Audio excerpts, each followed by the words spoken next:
प्यारे बच्चों, तो आइए सुनते हैं असमिया लोक कथा बाबा आपके लिए डोको। पुराने जमाने की बात है। किसी पहाड़ी इलाके में एक बूढ़ा रहता था।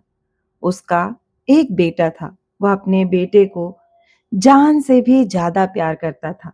बेटे की शिक्षा दीक्षा, चूड़ा कर्म, विवाह, सभी संस्कार उसने जी जान लगा कर किया। समय बीतने के साथ उसकी उम्र ढलने लगी। वह ठीक से चल फिर भी नहीं सकता था।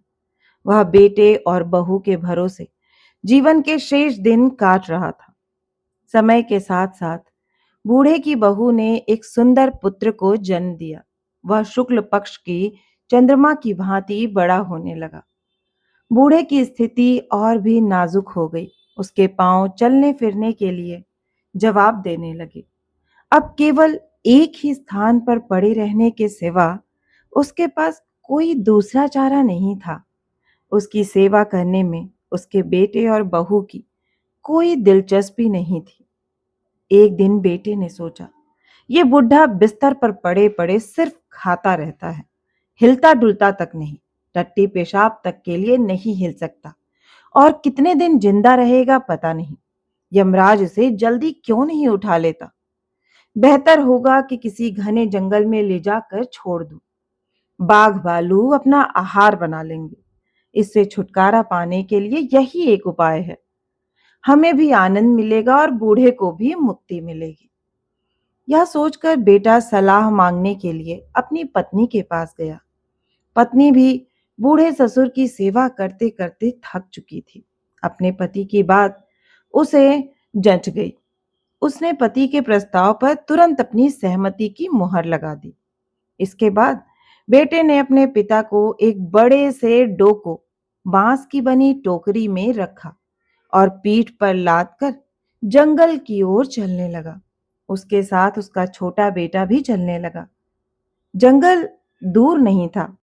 बूढ़े को वाद क्या के कारण न ठीक से सुनाई देता था और ना ही दिखाई देता था। उसे पता नहीं चला कि बेटा उसे कहाँ ले जा रहा है। उसे लगा कि बेटा उसे पीठ पर लाद कर बाबा गोरखनाथ के दर्शन कराने ले जा रहा है। इसलिए वह बिना कुछ बोले टोकरी के अंदर बैठा रहा। घने जंगल में पहुंचने के बाद बेटे ने पिता से भरे टोकों को जमीन पर उतारा। बूढ़े की आंख लग गई थी। दूर हिंसक जानवरों की गर्जन सुनाई दे रही थी। बेटा सोचने लगा कि बूढ़ा अब चंद पलों का मेहमान है। बूढ़े पिता को जंगल में छोड़कर वह अपने बेटे को लेकर तुरंत वापस लौटने लगा। थोड़ी दूर चलने के बाद बेटे ने कहा, पापा रुको, हम एक चीज भूल गए हैं। पिता ने कहा, क्या? बेटा, हमें डोको वापस ले चलना होगा। पिता, क्यों? बेटा, यह डोको मुझे चाहिए। पिता, क्यों? तुम इसका क्या करोगे? बेटा, जब आप बूढ़े हो जाएंगे तो मैं आपको भी इसी में डालकर जंगल में फेंक आऊंगा। बेटे के इस वाक्य को सुनकर पिता सन्न रह गया। नन्हे बेटे ने उसकी बंद आंखें खोल दी। वह तुरंत मुड़ा और तेज कदमों से भागते हुए अपने पिता के पास पहुंच गया। वह उनसे लिपट कर रोने लगा, अपने किए के लिए माफी मांगी और उन्हें वापस घर ले आया। उसके बाद उनके मरण तक जी जान से उनकी सेवा की। सीख, हमारे बच्चे हमारे कर्मों के साक्षी होते हैं।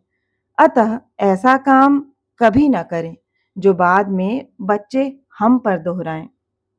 डोको बांस की बनी टोकरी है जो भारी सामान पीठ पर ढोने के लिए प्रयोग किया जाता है। तो बच्चों, आपको ये कहानी कैसी लगी? मुझे आशा है कि आपको ये कहानी बहुत ही पसंद आई होगी और आपको बहुत कुछ सिखा कर गई होगी। अगर आप इसी तरह की मनोरंजक कहानियां सुनना चाहते हैं तो इस चैनल से जुड़े और इसे सब्सक्राइब करना ना भूलें। फिर मिलती हूँ एक और नई कहानी के साथ। तब तक आप सभी अपना खास ख्याल रखें।